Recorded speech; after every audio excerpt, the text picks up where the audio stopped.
ولا عدوان إلا على الظالمين. لا إله إلا هو الأولين والآخرين، قيوم السماوات والأراضين، مالك يوم الدين، الذي لا فوز إلا في طاعته، ولا عز إلا في التذلل لعظمته، ولا فلاح إلا في توحيده. وأشهد أن لا إله إلا الله وحده وأن محمدا عبده ورسوله، كلمة قامت بها الأرض والسماوات، ولأجلها خلقت جميع المخلوقات، وبها أرسل الله رسله وشرع شرائعه وأنزل كتبه. والصلاة والسلام على نبينا وحبيبنا وقرة أعيننا محمد وآله وصحبه أجمعين. قال الله سبحانه وتعالى: يا أيها الذين آمنوا اتقوا الله حق تقاته ولا تموتن إلا وأنتم مسلمون. يا أيها الناس اتقوا ربكم الذي خلقكم من نفس واحدة وخلق منها زوجها وبث منهما رجالا كثيرا ونساء، واتقوا الله الذي تساءلون به والأرحام، إن الله كان عليكم رقيبا. يا أيها الذين آمنوا اتقوا الله وقولوا قولا سديدا يصلح لكم أعمالكم ويغفر لكم ذنوبكم، ومن يطع الله ورسوله فقد فاز فوزا عظيما. أما بعد، تمام اسم تعریف، مکمل حمد، ہر قسم کی عبادت اس وحدہ لا شریک کے لیے ہے جو ہمارا خالق، مالک، رازق اور حقیقی معبود ہے، جس کے سوا کوئی حقیقی معبود نہیں۔ سبحان اللہ و بحمدہ، سبحان اللہ العظیم۔ اور بے حساب بلا محدود درود و سلام ہو حضرت محمد صلی اللہ علیہ وسلم، جنہیں رب العالمین نے رحمت للعالمین بنا کر دنیا میں مبعوث فرمایا۔ محترم حاضرین کرام، میں آپ لوگوں کا شکر گزار ہوں کہ آپ لوگوں نے دار عبداللہ بن عمر رضی اللہ عنہما کی دعوت کو قبول کیا اور اس مجلس میں جمع ہوئے۔ اللہ سے دعا ہے کہ جس طرح اللہ نے آپ لوگوں کو یہاں جمع کیا ہے، اسی طرح سے ہم سب کو نبیین، صدیقین اور شہداء و صالحین کے ساتھ جمع کریں۔ آمین یا رب العالمین۔ محترم حاضرین کرام، جس طرح سے آپ سبھی کو معلوم ہوگا کہ دار عبداللہ بن عمر رضی اللہ عنہ کی جانب سے دورۃ القرآنیہ، جو کہ 3 ہفتے کا ایک دورہ رکھا گیا تھا، جس میں حفاظ یعنی جو طلبہ حفظ کر رہے ہیں ان کو زیادہ سے زیادہ آگے لے جانے کی کوشش کرائی جا رہی تھی۔ تو اللہ کے فضل و کرم سے یہ دورہ کافی کامیاب رہا، اور اسی دورے کی بنسبت سے آج جمعرات کے دن، اس رات کے دن،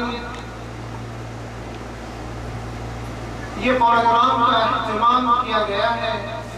ان طلباء کی حوصلہ افزائی کے لیے اس پروگرام کا انعقاد کیا گیا ہے، جس کے خصوصی مہمان فضیلۃ الشیخ عبدالرؤوف حفظہ اللہ ورعاہ، جو آپ لوگوں کے سامنے تشریف فرما۔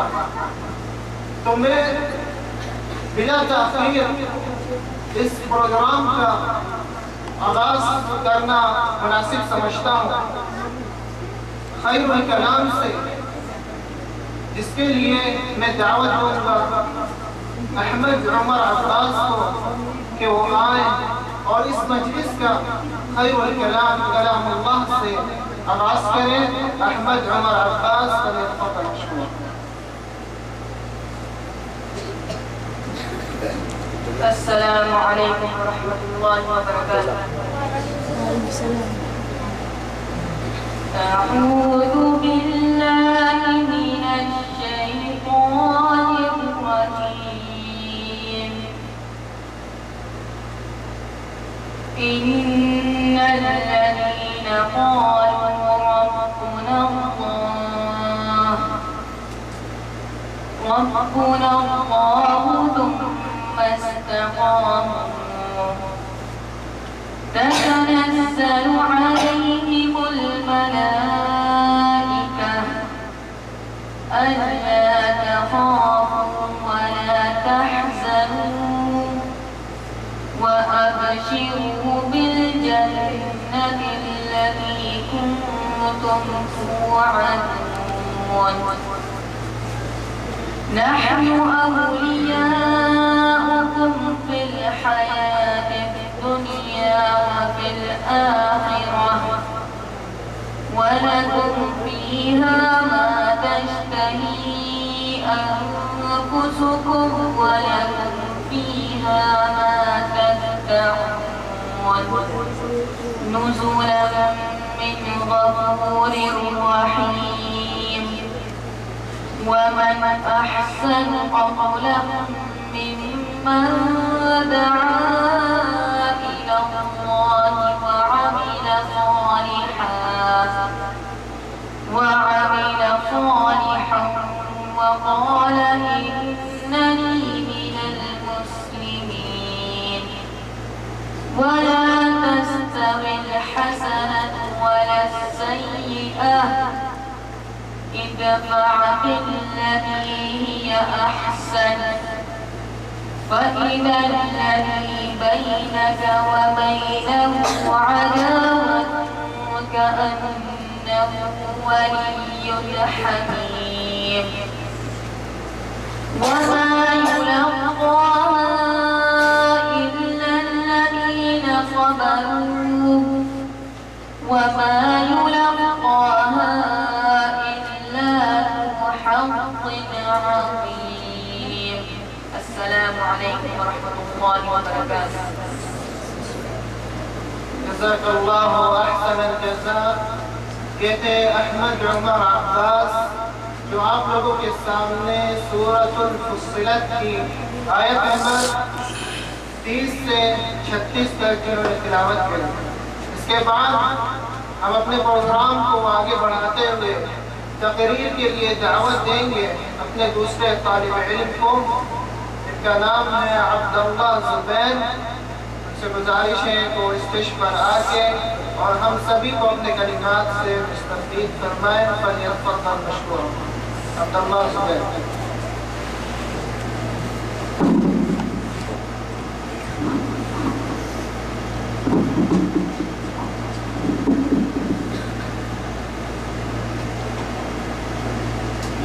السلام علیکم ورحمۃ اللہ وبرکاتہ. الحمد للہ رب العالمین والصلاة والسلام على اشرف الانبیاء والمرسلین نبینا محمد وعلى آلہ وصحبہ اجمعین. اما بعد. قال عز وجل في القرآن المجيد والفرقان الحميد بعد أعوذ بالله من السميع العليم من الشيطان الرجيم. فأين تذهبون. تمام قسم کی تعریف اللہ تبارک و تعالیٰ کے لیے ہے جو ہم سب کا خالق مالک اور رازق ہے. اور بے حساب درود و سلام حضرت محمد صلی اللہ علیہ وسلم پر جنہیں ساری دنیا کے لیے رحمت للعالمین بنا کر بھیجا گیا. استاد محترم عزیز ساتھیوں اور قابل احترام بزرگوں، میں نے آپ حضرات کے سامنے سورہ تکویر سورہ نمبر 81 آیت نمبر 26 کی تلاوت کی ہے. اس مناسبت سے میری تقریر کا عنوان ہے قرآن مجید کی پکار. اے دنیا بھر کے لوگوں سنو، قرآن مجید نازل فرمانے والے رب العالمین نے وعدہ فرمایا ہے فَمَنِ اتَّبَعَ هُدَايَ فَلَا يَضِلُّ وَلَا يَشْقَىٰ. جو شخص میری ہدایت کی پیروی کرے گا وہ گمراہ ہوگا اور بدبختی میں مبتلا ہوگا. سورہ طٰہٰ سورہ نمبر 20 آیت نمبر 123. بس اے دنیا بھر کے لوگوں جو ایمان و یقین کے طالب ہو، ہدایت اور رحمت کے محتاج ہو، سکون و سکینت کے متعاشی ہو، فساد و آرام اور رنج و غم میں مبتلا ہو، بیماریوں